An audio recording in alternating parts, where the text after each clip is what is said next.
저부터 먼저 읽어놓고서 교독하면서 말씀드리겠습니다. 내가 오는 명하는 모든 명령을 너희를 지켜 행하라. 그리하면 너희가 살고 번성하고 여호와께서 너희 조상들에게 맹세하신 땅을 들어가서 그것을 차지하리라.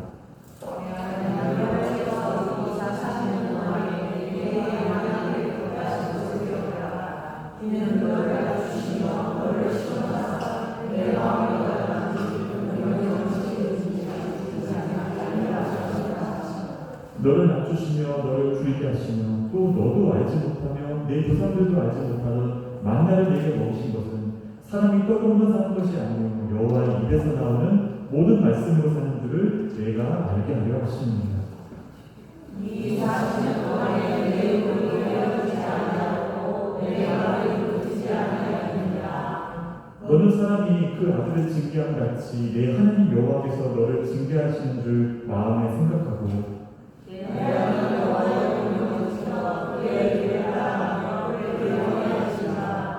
내 하나님 여호와께서 너를 아름다운 땅에 이르게 하시나니 그곳은 골짜기든지 산지든지 시내와 분천과 샘이 물고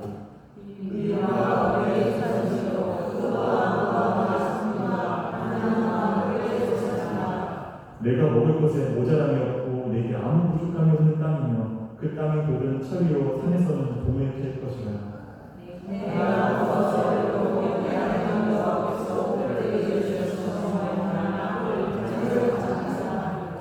내가 오늘 명하는 여호와의 명령과 법도와 규례를 지키지 아니하고 내 하나님 여호와를 잃어버리지 않도록 삼갈지어다.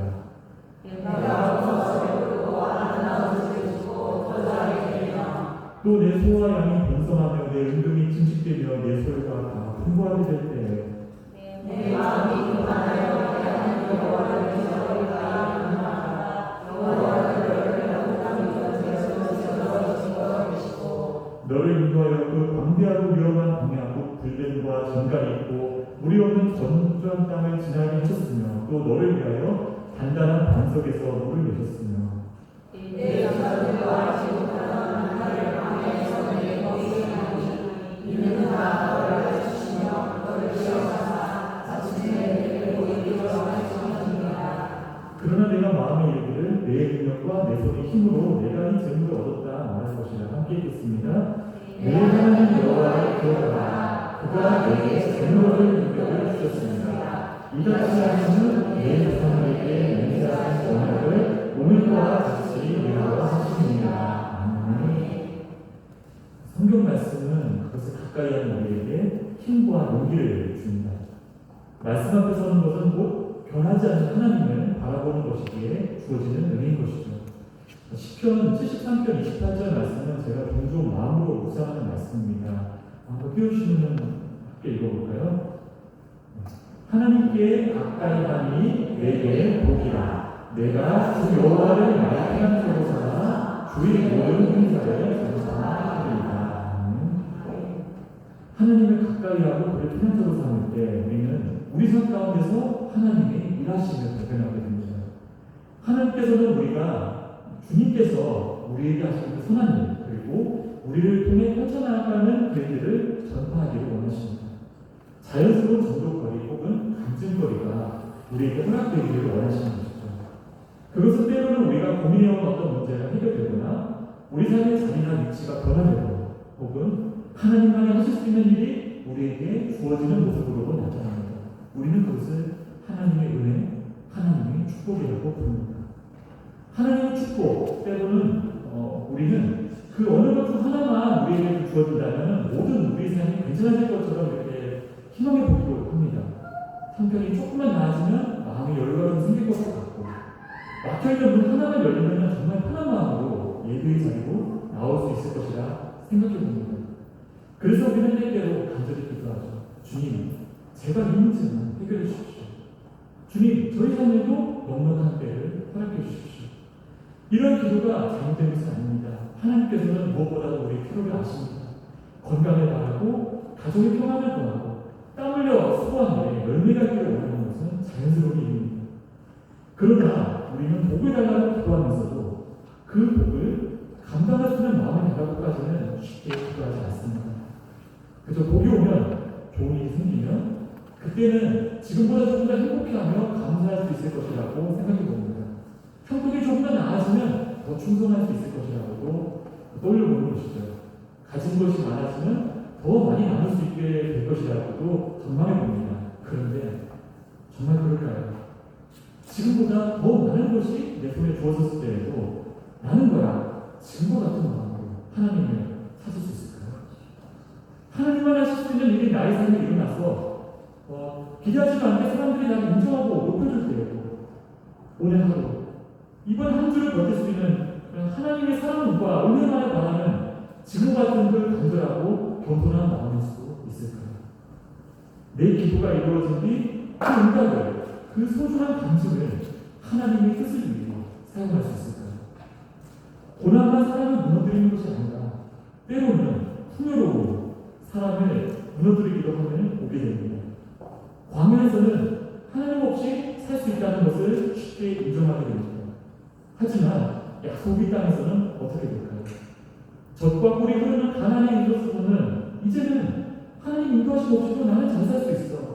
나만 내 정신 똑바로 차리고 내 앞가림에서 가면서 지내면 돼 하면서 착각할 수도 있습니다. 다름 아닌 구약에 기록된 이스라엘의 역사가 그러했습니다. 광야에서는 그냥 하루를 버텨나갈 힘, 그때에 맞춰주시는 그 절실한 은혜의 만나 한 송이를 기다리면서 매 순간 하나님을 마음에 두고 하늘을 바라봅니다. 하지만 창고를 짓고 그 창고가 가득 차면 그 여유가 주는 그 평안을 기쁘게 헤아리느라 더 이상 하늘을 바라보지 않게 될 수도 있습니다. 오늘 본문의 이스라엘 백성은 광야의 끝자락에 서 있습니다.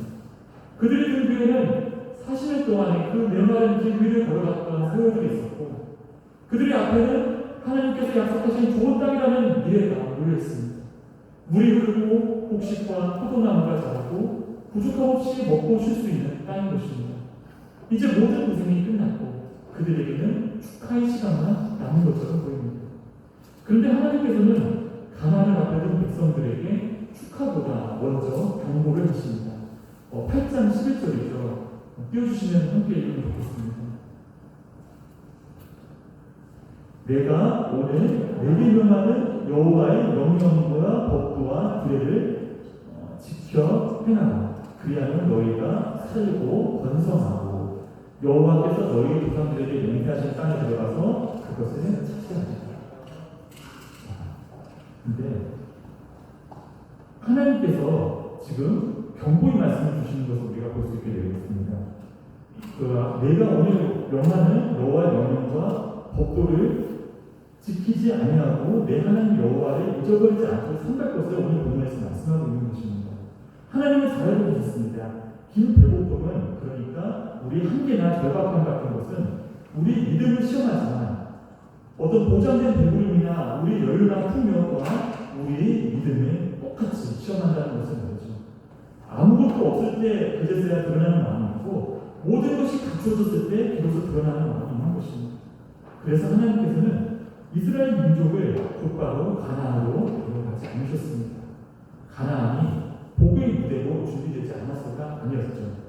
가나안에 도착해서도 하나님을 섬길 백성으로서의 마음을 준비시키기 위해서 그 40년 광야길을 지나게 하신 것입니다. 광야에서 하나님은 이스라엘의 그 마음속 갈망이나 소원을 없애지 않았습니다. 오히려 그 소원의 중심과 목적을 바꾸어 주셨죠. 그 풍요로운 가나안, 젖과 꿀이 흐르는 그 가나안 땅을 하나님 주신 약속대로 소유하고 싶습니다라는 그 소원을 가나안에 이르러서도 하나님만 바라보면서 한 마음으로 하나님을 섬기고 싶습니다라는 소원으로 바꾸신 것입니다. 풍요롭게 누려보며 살고 싶습니다라는 소원을 이 풍요를 통해 저희 삶 가운데 하나님의 소원을 하나님의 뜻을 이루고 싶습니다라는 바람으로 넓혀가신 것입니다. 그러므로 복을 감당할 준비가 된다는 것은 복을 받을 자격을 증명하라는 것이 아닙니다. 고난을 잘 견딘 자들에게 즉각적인 대가가 따라온다는 뜻도 아닙니다. 이 복을 감당할 준비라는 것은 바로 나의 소원이 나를 향한 하나님의 소원과 일치되어 간다는 것입니다. 내가 원하는 것을 하나님께 이렇게 받아내는 과정이 아니라 하나님께서 원하시는 것을 나 또한 기쁨으로 원하게 되는 과정이라고 할 수 있습니다. 하나님은 우리 동선을 세우시기 전에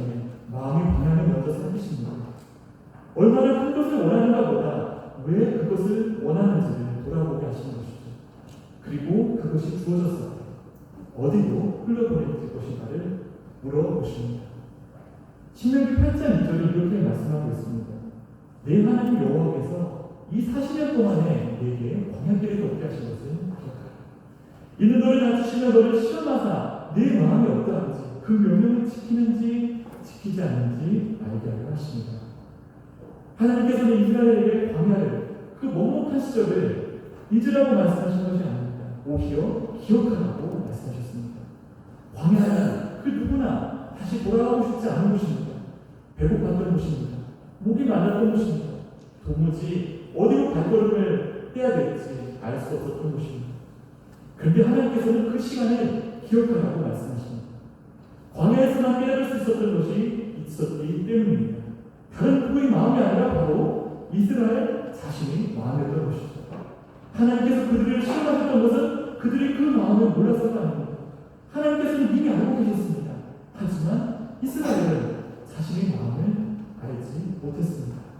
그들은 자신들이 하나님을 잘 믿었다고 생각했습니다. 하나님만 따라갔다고 고백했고 그렇게 살아가고 있다고 생각했습니다.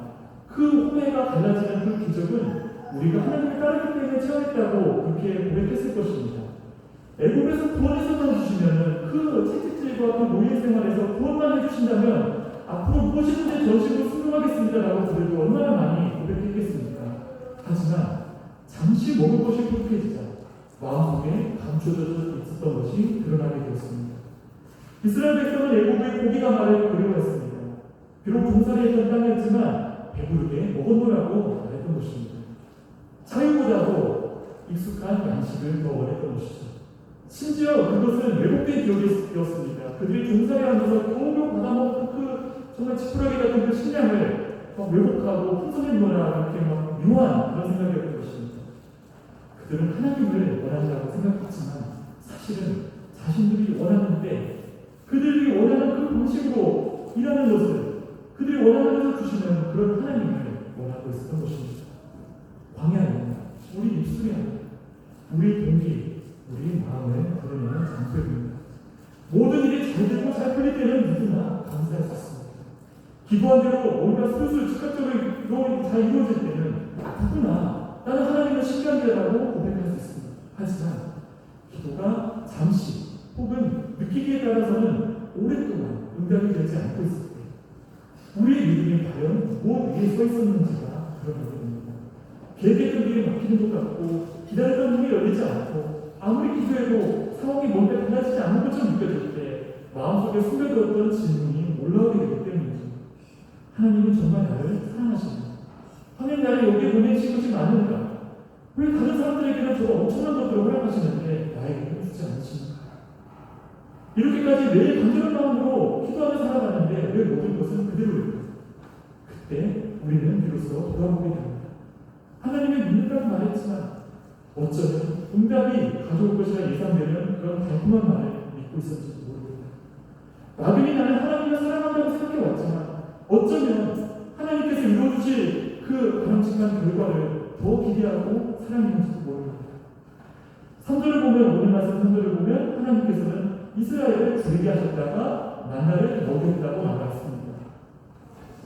만나는 양식이면서도 동시에 말씀이었습니다. 배를 채워주는 음식이기도 했지만 동시에 하나님만을 의지하는 법을 가르치시는 하늘로부터의 수업이었습니다. 광야세월 가운데 하나님은 이스라엘에게 한꺼번에 몇 년째 해당되는 양식을 허락하지 않았습니다. 다만 하루에 필요한 만큼만 거두게 하셨습니다. 필요 이상으로 쌓아놓았을 때 그 만나는 썩었습니다. 오늘 만나에 은혜를 누렸다고 내일까지 그 만나가 보장된 것은 아니었습니다. 날이 밝으면 새날이 열리면 다시 장막이 열고 하나님께서 주신 새 만나를 새롭게 거두어야 했던 것이죠. 이스라엘이 만나를 먹은 것은 단지 굶어 죽지 않기 위해서만이 아니었습니다. 매일 아침 나의 생명이 하나님께 달려있다는 사실을 확인하고 배우기 위해서였던 것입니다. 하나님은 우리에게 떡이 필요 없다고 말씀하지 않았습니다. 사람에게 반드시 양식이 필요하다는 것을 누구보다 잘 알고 계십니다. 하지만 떡이 우리의 그 필요가 우리의 생명의 주인은 아니라고 말씀하시는 것입니다. 집도, 재물도, 건강도, 성공도 우리에게 필요하고 때로 우리에게 큰 기쁨이 될 수 있습니다. 하지만 그것들이 결코 우리 생명의 주인이 될 수는 없는 것입니다. 사람이 떡으로만 살 수 없다는 이 말씀을 예수님께서도 광야에서 인용하셨습니다. 40일을 금식하신 예수님께 사단은 돌을 떡으로 만들라고 말했습니다. 배고픔은 거짓이 아니었습니다. 떡을 원하는 것은 결코 죄가 아니었던 것이죠. 하지만 예수님께서는 그러한 배고픔이 예수님의 삶을 결정하고 하지 않았던 것입니다. 먼저 하나님 아버지의 뜻을 바라보셨던 것입니다. 사람이 떡으로만 살 것이 아니라 하나님이 입으로부터 나오는 모든 말씀으로 살 것입니다. 예수님께서는 떡보다 하나님을 선택하셨던 것입니다. 눈앞의 표보다 시선을 돌려 하나님의 말씀에 주목하셨던 것입니다. 자신이 절실한 소원이 하나님 아버지의 뜻보다 커지도록 하지 않으셨던 것입니다. 삶을 살아가다 보면 우리에게도 간절히 원하는 것이 생깁니다. 조금 지금보다도 형편이 나아지고 건강이 지금보다 조금 더 회복되기를, 가정 안에서의 복잡한 관계가 억울함이 해결되기를 원합니다. 우리가 소구했던 일에 합당한 열매가 맺히기를 바랍니다. 오랫동안 기다렸던 문이 아침에 열리기를 기도합니다. 그 소원을 숨길 필요는 없습니다. 원하지 않는 척할 필요도 없습니다. 하나님 앞에 솔직히 말씀드려야 될 기도 제목입니다. 하지만 그 소원을 하나님보다 더 큰 자리에 올려놓아서는 안 됩니다. 주님, 저를 둘러싼 이 난관이 이러이러하게 해결되기를 원합니다. 하지만 이것이, 이 소원이 나를 향한 주님이 계획하신 것과 뜻보다 더 커지지 않도록 하여 주시옵소서. 이 상황 해결이 부족한 제게 이 상황을 어떻게 풀어갈 방법이 제게 보이지 않는다고 해서 주님의 사랑을 의심하지 않도록 하시고, 제가 생각한 모습과는 다르게 응답하실지라도 주님의 신실하심을 늘 바라보도록 인도하여 주옵소서. 하나님께서 사용하지 못할 광야는 존재하지 않습니다. 하나님께서는 그 척박한 곳에서도 우리의 마음을 만나주시고 우리가 무엇을 붙들고 살아가는지를 깨닫게 해주시는 것입니다. 광야에서 가장 먼저 준비되는 것은 환경이 아닙니다. 바로 우리의 마음인 것입니다. 광야에서 가장 먼저 달라지는 것은 우리 절박한 형편이 아니라 바로 하나님 앞에서의 우리의 소원인 것입니다. 그리고 하나님께서 우리 안에 감춰진 그 소원을 드러내시는 것은 그것을 없애거나 빼앗으려는 것이 아니라 더 깊고 더 넓고 더 거룩한 소원으로 빚으시기 위함인 것입니다. 광야 가운데 우리 소원이 이같이 드러났다니 이제 하나님께서는 그 소원을 다루기 시작하는 것입니다. 신명기 8장 5절은 이렇게 말씀합니다. 너는 사람이 그 아들을 징계한 같이 내 하나님 여호와께서 너를 징계하시는 줄 마음에 생각하라. 여기서 이 징계라는 단어, 이 야사라는 단어는 잘못했으니까 벌받아 하는 그 단순한 벌을 의미하지 않습니다. 여기에는 그런 벌뿐만이 아니라 아버지가 그 자녀된 사람들을 바른 길을 이끌기 위해서 교정하고 가르치고 훈련하는 것을 의미하고 있습니다. 하나님께서 이스라엘을 광야에서 벌 주고 괴롭히신 것이 아닙니다. 바로 가르치고 훈련하고 자신의 백성으로 길러내신 것입니다. 애국에서 나온 사람을 가나안에 들어간 사람으로 빚어내신 것입니다. 노예의 마음 안에 가진 사람을 언약의 백성으로 빚어주신 것입니다. 그저 눈앞의 상황을 헤쳐갈 양심만 간구하던 사람을 하나님의 말씀에 소망하며 살아가는 사람으로 빚어주신 것입니다. 하나님께서 원하시는 것은 이스라엘이 가나안 땅에 들어가는 단순히 그냥 입성하는 것만이 아니었습니다. 가나안 땅 안에서 하나님이 백성다운 모습으로 살아가는 것이었습니다. 목적지에 도착하는 것보다 어떤 사람이 되어서 그곳에 들어가는지가 하나님께서는 더 중요했던 것입니다. 우리도 때로는 결과만, 아름다운 목적지만 생각하기 쉽습니다. 딱 내 삶에 이 문제만 해결되면 됩니다. 이 문만 열리면 내 소금이 틀겠습니다. 이것만 얻으면 더는 바랄 것이 없겠습니다. 하지만 하나님께서는 우리가 원하는 곳에 도착하기를 원하는 그 소원만큼이나 그곳에 도착한 우리가 어떤 사람이 되었을지를 더 중요하게 여기시는 것입니다. 만약 응답을 받았는데 여전히 교만한 마음이라, 여전히 하나님 없이 내가 어떻게 해볼 수 있다는 그런 마음이라면 그 응답을, 그 축복을 과연 어떻게 감당할 수 있겠습니까? 문을 열렸는데 그 문을 열어주신 하나님을 잊어버린다면 그 문이 우리에게 어떻게 복이 될 수 있겠습니까? 우리 손에 많은 것이 주어졌는데 우리 마음이 정작 하나님으로부터 멀어진다면 그것을 온전한 복이라고 말할 수 있겠습니다. 그래서 하나님께서는 때로는 우리 상황보다 먼저 우리의 마음을 다루시는 것입니다. 소원을 이루시기 전에 먼저 그 소원의 방향을 살피게 하시는 것입니다. 신명기 8장 자세히 보면 하나님께서는 이스라엘에 너희는 가나안 땅을 원하지 마라고 경고하시는 것이 아닙니다. 오히려 7절부터 하나님께서는 그들이 들어갈 땅을 매우 아름답게 묘사하고 계십니다. 그 땅은 시내와 분천과 샘이 흐르는 땅입니다. 방에서는 물 한 모금도 없었죠. 근데 그 물이 지천에 흐른다고 합니다. 밀과 보리와 포도와 무화과와 석류가 자란다고 합니다. 방에서는 어떠한 식량도 자라나지 않았던 땅입니다. 감람나무와 꿀이 있고 먹을 것이 부족하지 않고 아무것도 모자라지 않는 땅이라고 합니다. 하나님께서는 좋은 것을 베풀기를 원하십니다. 그의 자녀들이 먹고 배부르며 평안을 누리는 것을 기뻐하십니다. 오늘 말씀 10절에 이렇게 말씀하고 있습니다. 내가 먹어서 배부르고 내 하나님 여호와께서 오토를 내게 주셨음을 말미암아 그를 찬송하라. 하나님께서는 이스라엘이 배고픈 채로 살아가기를 원하시는 것이 아니었습니다. 먹고 배부르기를 원하셨습니다. 그러나 배부른 뒤에 하나님을 잊어버리는 것이 아니라 하나님을 기억하고 찬송하기를 원하시는 것입니다. 풍요를 거절하게 하신 것이 아니라 풍요 속에서도 하나님을 기억하도록 하신 것입니다. 신앙은 이 땅의 그 무엇도 원하지 않는 그런 무심한 사람이 되는 과정이 아닙니다. 오히려 우리의 소원을 하나님 앞에 내려놓고 하나님께서 그것을 정결하게 사용하실 수 있도록 바뀔 수 있는 사람이 되도록 우리를 성숙하도록 하시는 것입니다. 우리는 처음에는 이렇게 기도할 수 있습니다. 하나님, 너무나 절박합니다. 이 상황을 넘어설 수 있도록 저희 삶의 문을 열어주시기를 간절히 원합니다. 그런데 그 소원을 가지고 하나님 앞에 오래 머물다 보면 우리 기도의 색깔이 조금씩 달라져 갑니다. 하나님, 이 문을 열어주실 텐데 그 안에서 주님의 뜻을 이루어가는 삶을 살아갈 수 있도록 도와주십시오.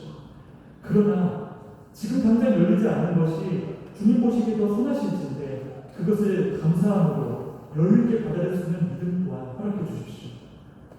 처음에는 우리는 이렇게 기도할 수 있습니다. 하나님, 너무나 속상하고 아픕니다. 제 상처, 이 마음의 상처를 고쳐주십시오. 하지만 기도가 깊어지면 이렇게 기도가 변하게 됩니다. 하나님, 제 마음의 상처를 고쳐주시되 저와 같은 상처를 안고 살아가는 사람들이 아픔 또한 살피도록 인도해 주십시오. 처음에는 이렇게 기도할 수 있습니다. 하나님, 제 삶이 이제는 좀 넉넉해졌으면 좋겠습니다. 그러나 어느 순간 우리의 기도는 달라집니다. 하나님, 제게 넉넉함을 주실 텐데 저와 같은 처지의 누군가를 주님의 이름으로 일으키는데 이 넉넉함을 사용할 수 있도록 이끌어 주시옵소서. 상황은 아직 달라지지 않았는데 기도하는 사람의 마음이 달라지고 넓어지는 것입니다. 응답은 아직 도착하지 않았는데 그 소원의 방향이 기도 가운데 주님 보시기에 아름답게 물을 입게 되는 것입니다. 이것이 바로 하나님께서 기다림 속에서 기도를 놓지 않는 사람들에게 행하시는 깊은 일인 것입니다. 시편 37편 4절도 제가 종종 묵상하는 말씀인데 그 시편 37편 4절을 이렇게 말씀하고 있습니다. 또 여호와를 기뻐하라. 그가 내 마음의 소원을 내게 이루어주시리라. 내 마음의 소원을 이루어주시려다 참 어려운 적에 큰 위로가 되는 말씀입니다. 그러나 그 앞에 있는 말씀이 그보다 훨씬 더 중요한 말씀입니다. 여호와를 기뻐하라. 여호와를 기뻐한다는 것은 바로 하나님을 내가 원하는 것을 이루기 위한 수단을 삼는 것이 결코 아닌 것이죠. 바로 하나님 자신을 가장 큰 기쁨으로 삼는 것입니다. 하나님을 기뻐하는 시간이 깊어질수록 우리의 소원 또한 달라지는 것입니다. 하나님께서 사랑하시는 것을 우리 또한 소원하고 사랑하게 됩니다. 하나님께서 속상해하시고 아파하시는 것을 우리 또한 아파하게 되는 것입니다. 하나님께서 살피고 싶어하는 그 사랑을 우리 또한 품고 싶어지게 되는 것입니다. 그래서 하나님과 가까워질수록 나의 소원은 작아지는 것이 아니라 오히려 성숙해지고 커지는 것을 보게 됩니다. 나 하나 잘 되고 되는 그 소원에서 다른 사람들까지 사랑하도록 하는 기전으로 넓어지게 되는 것입니다. 내 이름이 잘 되고 높아지려는 그런 야망에서 하나님의 이름이 드러나는 그런 소원으로 깊어지게 되는 것입니다. 내 삶이 편안해지는 소원에서 내 삶이 하나님 안에 쓰임받는 소원으로 올라가게 되는 것입니다. 빌립보서 2장 13절도 우리가 종종 묵상하는 말씀이시죠. 너희 안에 행하시는 이는 하나님이시니 자기 기쁘신 뜻을 위하여 너희에게 소원을 두고 행하게 하시느니라. 하나님께서는 우리에게 자신의 뜻을 억지로 강요하기만 하는 분이 결코 아닙니다. 하나님의 뜻을 우리도 기쁨으로 원할 수 있도록 우리 가운데 일하시는 분이신 것입니다. 이것이 바로 은혜의 본질인 것입니다. 억지로 포기하는 것이 아니라 더 귀한 것을 발견하고 원하게 하시는 것입니다. 마지못해 속상해하면서도 순종하는 것이 아니라 하나님의 기쁨을 나의 기쁨으로 받아들이도록 하시는 것입니다. 그것이 바로 예수님께서 겟세마네에서 올려드린 기도 가운데도 나와 있는 것입니다. 마태복음 26장 39절이죠. 내 아버지여, 만일 한만하시거든 이 자녀에게서 지나가게 하셨습니다. 그러나 나의 원대로 마셨고 아버지의 원대로 하셨습니다. 예수님께서는 자신의 고통을 숨기지 않으셨습니다. 살고 싶은데 나는 살고 싶지 않아요. 이렇게 원하지 않은 척하지 않으셨던 것이죠. 아버지께 솔직히 말씀드렸습니다. 그런데 자신의 소원은 아버지의 뜻보다 높은 자리에 있지 않는 모범을 보여줬던 것입니다. 하나님의 소원과 일치한다는 것은 내 소원이 없어지는 것이 아닙니다. 내 소원을 하나님 손에 맡기고 그 시기와 방법과 결과까지 하나님께 내어드리는 것입니다. 기도 응답이 조금 지체된다고 해서 우리가 미처 준비되지 않은 것인가 이렇게 단정할 수는 없습니다. 하지만 그 기다리는 시간 동안 하나님께서 우리 마음과 소원을 훨씬 아름답게 만지시고 넓혀가신다는 것은 분명합니다. 복을 감당할 준비가 된 사람은 소원이 없는 사람이 아니라 자신의 소원을 하나님께 맡겨드릴 수 있는 사람이기 때문입니다. 복을 감당할 준비가 된 사람은 바라는 것이 사소하고 소박하고 작은 사람이 아닙니다. 오히려 하나님이 나라만큼 넓은 소원을 비로소 품게 된 영혼인 것입니다. 그리고 그렇게 하나님의 소원과 일치된 사람에게 무엇인가가 주어지고 맡겨질 때 그것은 더 이상 어떤 개인의 야심이나 성공을 채우는 재료가 아니라 누군가의 삶이고 하나님의 나라와 그의 뜻을 이루는 자가 되는 것입니다. 이스라엘 백성은 광야를 지나는 모든 시험이 다 끝나리라 생각했을지도 모릅니다. 배고픔이 끝나고 떠돌아다니는 생활도 끝이 나고 약속의 땅에 이렇게 아름답게 정착을 하게 되면 더 이상 궁핍도 필요도 없기 때문에 우리 믿음이 더는 이런 궁핍 앞에서 더는 흔들리지 않을 것이라고 기대했을 것입니다. 하지만 모세는 가나안을 앞에 둔 백성에게 가장 엄중한 정보를 전하고 있는 것입니다. 신명기 8장 11절을 보면 이렇게 말씀하고 있죠. 내가 오늘 내게 명하는 여호와의 명령과 법과 규례를 지키지 아니하고 내 하나님 여호와를 잊어버리지 않고 삼켰지. 이 가나안의 가장 큰 위험은 외부의 적군이 아니었던 것입니다. 바로 일상이 된 상수가 된 그런 풍요 속에서 하나님을 까맣게 잊어버리는 것이었습니다. 12절부터 14절을 읽어보면 그 위험이 구체적으로 나와 있습니다. 먹어서 배부르고 아름다운 집을 지고 거주하고 소와 양이 번성하고 은금이 증식되며 소유가 다 풍성하게 될 때 내 마음이 그만하여 내 하나님 여호와를 잊어버릴까 염려합니다. 먹고 배부른 것, 아름다운 집에서 사는 것, 소유가 많아지는 것 죄가 아닙니다. 문제는 마음이 높아지는 것이죠. 받은 복은 기뻐하되 정작 그 복을 주신 하나님을 잊어버리는 것입니다. 성경에서 하나님을 잊는다는 것은 하나님이 계신다 안 계신다 이렇게 하나님의 존재를 기억하지 못한다는 것이 아닙니다. 예배를 참석하고 하나님의 이름을 부르는데 실제 삶에서 하나님이 도우심이 마치 조금도 필요 없는 사람처럼 자그마한 살아간다는 것입니다. 무언가를 결정할 때 하나님께서 어떻게 생각하실까 궁금해하면서 하나님 뜻을 기도로 묻지 않는 것이고 성공의 결실을 바라면서도 그에 꼭 필요한 하나님의 은혜를 기도로 간구하지 않는다는 것입니다. 입술로는 하나님을 믿지만 삶의 중심에서는 자신이 주인이 되어 있는 것입니다. 그렇게 오늘 보면 17절을 이렇게 간구하고 있습니다. 그러나 내가 마음에 이르기를 내 능력과 내 손의 힘으로 내가 이 zem을 얻었다 말할 것이다. 광야에서는 자신이 힘들다는 것을 너무나 잘 압니다. 하지만 가나안에서는 조금만 우리가 망각을 사용한다면 마치 모든 것이 자신의 힘으로 이루어졌다고 그렇게 생각하기가 쉽습니다. 물론 이스라엘도 수고를 했을 것입니다. 새 땅에 정착해서 땅을 개간하고 씨를 뿌리고 그렇게 곡식을 거뒀을 것입니다. 우리 또한 마찬가지입니다. 공부하고 연구하고 일하고 밤을 새우며 실패를 견디고 다시 또 일어섭니다. 그런 우리의 수고를 하나님께서는 결국 가볍게 여기지 않으십니다.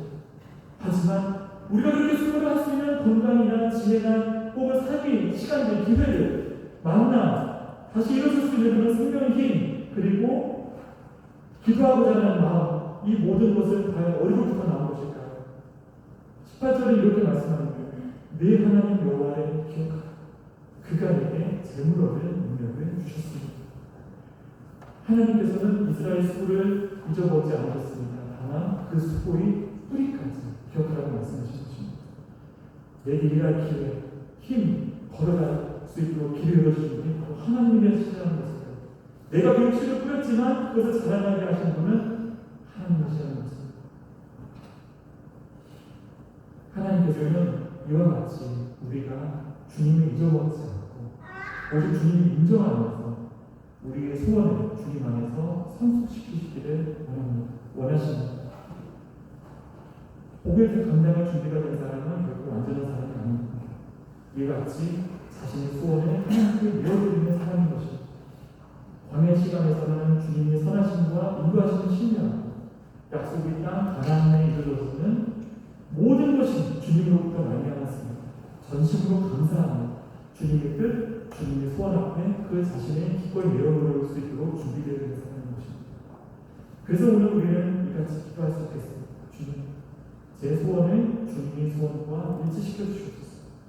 빈손일 때에도 주님 계신 걸 충분하게 감사하게 하시고 주님께서 허락하시는 은혜로 인해 손이 가득 찼을 때에도 주님은 잊어버리지 않게 하시고 오늘 제게 맡기신 그 모든 것을 통해서 하나님 나라가 드러나기를 끝까지 소원하게 하소서. 이러한 기도가 오늘 저와 여러분의 고백이 되기를 원합니다. 끝으로 나는 찬양은 나의 모습, 나의 소유입니다. 이미 받은 은혜에 감사하면서 주님이 꽤 응답하는 그런 찬양입니다. 우리 모습과 소유, 소원과 계획, 지나온 눈물들 혹은 앞으로 열릴 모든 길을 주님께 맡겨드리는 것이죠. 주님, 제 삶을 받아주십시오. 제게 주신 모든 것이 또한 앞으로 주신 모든 복들이 저에게서 멈추지 않고 주님의 뜻을 이루는 생명의 통로가 될 수 있도록 이끌어 주시옵소서. 이 마음으로